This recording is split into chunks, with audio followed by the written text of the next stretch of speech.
Hola, mi amigo. Estamos disfrutando de estos estudios extraordinarios que tienen que ver con la vida de la iglesia. En este estudio veremos que el reavivamiento y la reforma son prácticamente una sola experiencia. No se las puede separar.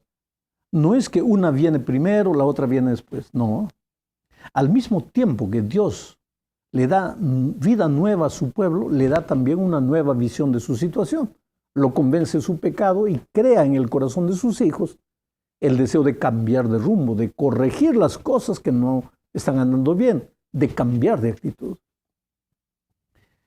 Mira, si revisamos la historia de la iglesia en los tiempos bíblicos y después a lo largo de la historia, veremos que la tendencia humana siempre fue irse por sus propios caminos, apartarse de Dios.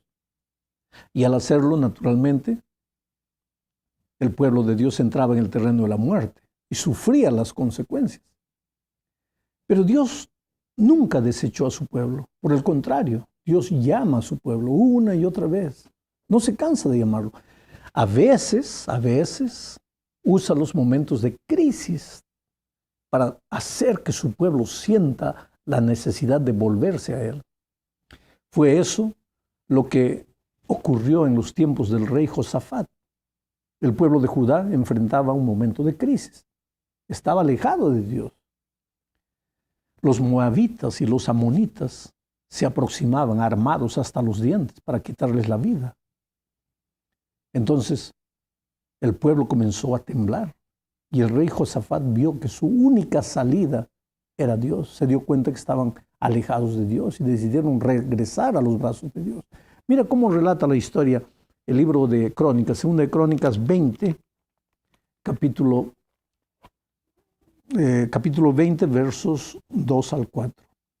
Y acudieron algunos y dieron aviso a Josafat diciendo: contra ti viene una gran multitud del otro lado del mar y de Siria, y he aquí, están en Hasezón Tamar, que es en Gadi. Entonces él tuvo temor y Josafat humilló su rostro para consultar a Jehová e hizo pregonar ayuno a todo Judá. Y se reunieron los de Judá para pedir socorro a Jehová, y también de todas las ciudades de Judá vinieron a pedir ayudas a Jehová. Oh, mi querido, aquel fue un tremendo reavivamiento. La historia dice que hasta los niños participaron de esa experiencia de oración, ayuno y entrega a Dios. Y el Señor los libró del peligro milagrosamente. Así como esta, podemos ver en la Biblia, a través de sus profetas, que Dios llamó muchas veces a su pueblo. Y siempre que el pueblo regresaba al Señor, había cambios sustanciales en su vida. Quiere decir, la reforma era parte del reavivamiento. Pero el problema de apartarse de Dios no fue solo un problema del pueblo en el Antiguo Testamento. En la iglesia primitiva, también el pueblo muchas veces se alejó de Dios. La iglesia de Corinto es un ejemplo. El pecado, la indolencia espiritual, el acomodamiento, la frialdad se habían instalado en la iglesia de tal manera que ellos no se daban cuenta de su triste situación. La tibieza espiritual es siempre así. La propia iglesia no se da cuenta del problema, porque aparentemente todo sigue igual. Los cultos continúan, las actividades de la iglesia siguen su curso normal. Aparentemente no existe nada de errado. Digo aparentemente porque la verdad es diferente. En el caso de Corinto, el apóstol Pablo tuvo que ser enérgico para llamarlos al arrepentimiento. Mira lo que les dijo en su primera epístola, primera a los Corintios, capítulo 1, versículos 11. Después capítulo 5, versículos 1, 2 y 7. Leo. Porque he sido informado acerca de vosotros, hermanos míos, por los de Cloé, que hay entre vosotros contiendas. De cierto se oye que hay entre vosotros fornicación, y tal fornicación cual ni aún se nombra entre los gentiles, tanto que alguno tiene la mujer de su padre. Y vosotros estáis envanecidos. ¿No deberíais más bien haberos lamentado para que fuese quitado de en medio de vosotros el que cometió tal acción? ¿No sabéis que un poco de levadura leuda toda la masa? Limpiaos, pues, de la vieja levadura, para que seáis nueva masa, sin levadura como sois, porque nuestra Pascua, que es Cristo, ya fue sacrificada por vosotros. Esta carta, sin duda, era un llamado al reavivamiento. ¿Por qué los corintios vivían en pecado? ¿Por qué? Porque estaban lejos de Dios, aunque estaban dentro de la iglesia. Y una cosa es estar en la iglesia, otra cosa es estar en Dios. Hay mucha gente que puede estar en la iglesia y está lejos de Dios. Los corintios eran un ejemplo de eso. Ellos necesitaban devolverse a Dios. Y después de la carta de Pablo, ellos regresaron a Dios. Por eso en su segunda carta, porque Pablo después les escribió una segunda carta, les dice lo que está registrado en segunda de los Corintios, a los Corintios, capítulo 7, versículos 8 al 10, dice: porque aunque os contristé en la carta, no me pesa, aunque entonces lo lamenté, porque veo que aquella carta, aunque por algún tiempo os contristó, ahora me gozo, no porque hayáis sido contristados, sino porque fuisteis contristados para arrepentimiento, porque habéis sido contristados según Dios, que para ninguna pérdida padecéis por nuestra parte, porque la tristeza que es según Dios produce arrepentimiento para salvación, de que no hay que arrepentirse, pero la tristeza del mundo produce muerte. Qué linda respuesta de los corintios al llamado de Pablo. Ellos fueron reavivados e inmediatamente hubo reforma, porque no hay reavivamiento sin reforma. La reforma es la extensión del reavivamiento. Pero vamos ahora a la tercera parte de este estudio. Aquí veremos el mensaje que el Espíritu de Dios da a la iglesia de Efeso. ¿Sabe? Aquí en Apocalipsis encontramos el mensaje del Espíritu de Dios a las 7 iglesias. Cada iglesia simboliza un periodo de la historia de la iglesia cristiana, desde la iglesia primitiva hasta la iglesia de nuestros días. Proféticamente esto es así. Pero el mensaje no se aplica solo a un determinado periodo de la historia, sino que los 7 mensajes sirven para la iglesia de nuestros días. Si nos ponemos a analizar, veremos que todos los triunfos y las derrotas de la iglesia a lo largo de los tiempos son también los triunfos y las derrotas de nuestra iglesia hoy. Por tanto, pensemos en el mensaje del Espíritu a la iglesia de Efeso. ¿Cuáles eran los puntos fuertes de esta iglesia? Ellos eran celosos, defensores de la verdad. Conocían la doctrina muy bien y sabían defenderla.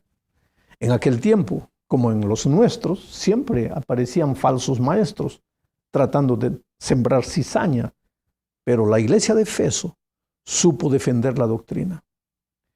El problema con Efeso es que de tanto defender la doctrina pasó a concentrar su atención en la doctrina y se olvidó del Señor de la doctrina.